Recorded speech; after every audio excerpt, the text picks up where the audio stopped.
The next thing I want to discuss is time and how valuable it is and how important it is for you to learn how to manage your time as an entrepreneur to be successful as an entrepreneur.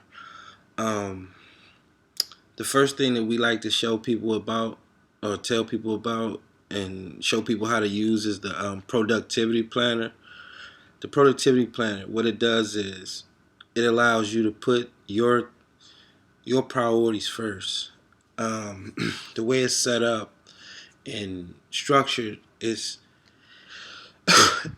in a way that you put your first made your three major projects for the day in front of you, and then you have like 5 lines to show, okay, what are the top 5 things that I have to do to move these projects forward, and then it has a space for the things that you must do today, the people that you're waiting to hear from, and the people that you have to reach out to today.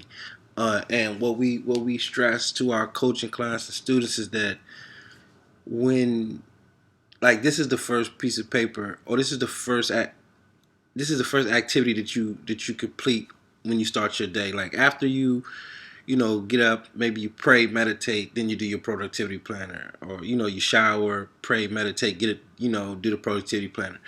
Before you check any email, before you check any Facebook, social media, before you take any phone calls, just before you do anything, you want to create this, complete this planner, because what it's going to do is it's going to start training your mind to put your priorities first.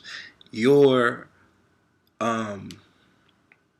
your priorities first, and not get caught up in somebody else's agenda. It puts your agenda first, because like when you open up an email, you don't realize it. Say you start going down somebody else's agenda. Like, okay, I need to respond to this? Do I need to think about this? Do I need to click this link in here? And you start doing things, and what happens is your time in your day start going in another direction, away from the necessary goals in front of you that you need to handle. So there's going to be a link to the productivity planner. We stress that you print out 30 planners for each month. Get a clipboard, set them next to your bed in the morning. The daily GPS, that's another tool that I use personally to kind of guide me through my day. So, and I'll have an example on the bottom as well, a link on this under this video as well for the daily GPS, and that's just going to show you how to just how I outline my day. Like, I have all my days pretty much look the same depending on um, the times and stuff like that, but I mean the actual days, but they all pretty much look the same. Everything pretty much happens. I always make the time for my productivity planner, exercise, and study time with the kids and stuff like that. But when I'm drifting off into like other stuff, or I might spend too much time on social media, or I might end up watching like a series and get caught up in binge Netflixing. I kind of, that GPS, it reminds me, okay, I got to get back on track. And even though it's not actually in front of me, I know it's there, and I wrote it out, and I know it exists, and I do use that to kind of get me back on track and get me back moving in the direction I need to be moving. Because to stay focused every day is definitely a challenge, and it takes a lot of discipline. But time managed well, is like the best discipline you can have. If you can manage your time, you can manage your day. That means you can manage your life. And I mean, it's nothing more powerful than a productive day. What you can do with 2 and 3 hours of focused effort and energy in your business is like, it'll put you eons in front of like everybody else, if there's like a consistent habit and consistent behavior that you develop with yourself. Because just nowadays, most people aren't focused. They you can spend hours on social media. They have like a million different ways that you can watch TV, and it's getting less expensive every day, and it's just like, it's so many distractions out here. But if you harness your time and are able to, because do the things that's important to you first, it's going to move you forward to accomplish the goals that you have in your actual vision. You will, you will definitely be able to make a lot of progress in your business and in your journey towards your ultimate vision for your life. Um, One thing I want you guys to do is create a list of distractions. Like I want you to write down a list of all the distractions that you have, like everything that distracts you from your from being productive. Just like Facebook, or social media, TV. Maybe it's some other activity that you do. I don't know, whatever it is that it's just playing games on your phone games. Like a sport, like following a sport that you're not actually participating in. Like you may spend hours watching football games and studying statistics and stuff like that. Just write a list of all the distractions that are in your life. Um, my biggest distraction is usually social media and binge watching Netflix, or like a series may come out and I might watch 3-4 hours straight and I feel horrible because I knew that was like a huge waste of time. But yeah, you want to create a list of these distractions, and then you want to also create a list of people who I consider time bandits, and they're not necessarily bad people, but they're just people who would drain you of your time, which is like again the most valuable asset. So like I've heard, wealthy people say, man, I'd rather give you my money than my time. So it's like, people who call and they really not talking about anything productive. They might be gossiping or just telling you about the latest things that aren't really important.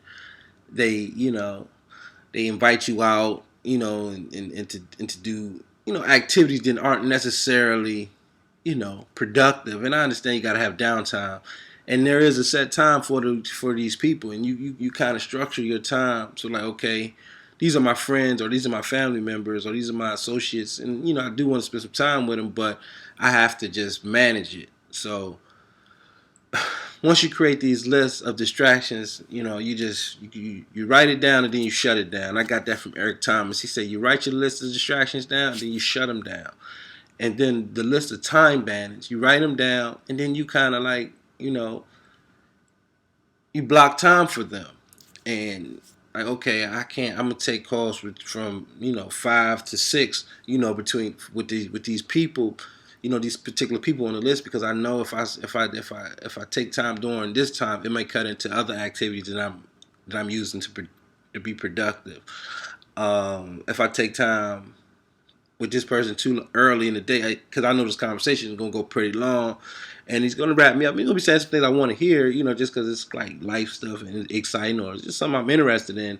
But it might not necessarily be what I need to be hearing at 9 o'clock in the morning, 10 o'clock in the morning. So I just deal with it at 6, 7 o'clock in the evening after I'm pretty much winding down and stuff like that. And it's like, it sounds like a lot of simple stuff, but if you don't do it and you expect to be successful and you expect to be able to manage your time, you have to have a system for managing your time. So the productivity planner, the daily GPS, writing down a list of your distractions and a list of all the time bandits that you have in your life, is a very helpful way to start managing your time. And another thing that I've learned along the way is what they call block time.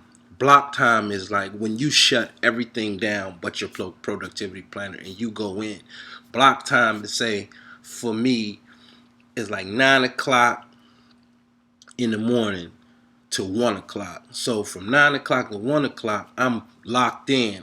I have my cell phone shut off. I have my Wi-Fi off. If I don't need to get on there, so I'm not getting no emails coming through my computer. I'm writing. I'm making lists, or if I got to make calls to certain people, and I'm doing whatever I need to do on my productivity planner to move the projects that's in front of me forward. And that's the time. That's what they call block time. And you got to be disciplined to create block time. Everybody should be have some type of block time in their life, whether it's 2 hours a day, 3 hours a day, an hour a day, 4 hours a day, whatever it is. You should create some block time to get whatever you're doing done. So like they use it for like when you're writing a book. A lot of people have ideas about writing a book, but if they don't block the time, they'll never get it done. Or if you want to finish your website, or you want to or you have to make all these calls to these nursing facilities or these assisted living facilities to put your racks out. You have to block the time. Okay, I need to find a list of every assisted living in my county. Boom. I need to block the time to do that. And I need to block the time to call them. I need to block the time to call all the nursing homes. So you have to block the time. You can't do it in a casual way. It has to be structured and it has to be focused. So time again is very important. It's very important how you manage it, and it's basically the life or death of any activity or successful endeavor that you're going to pursue.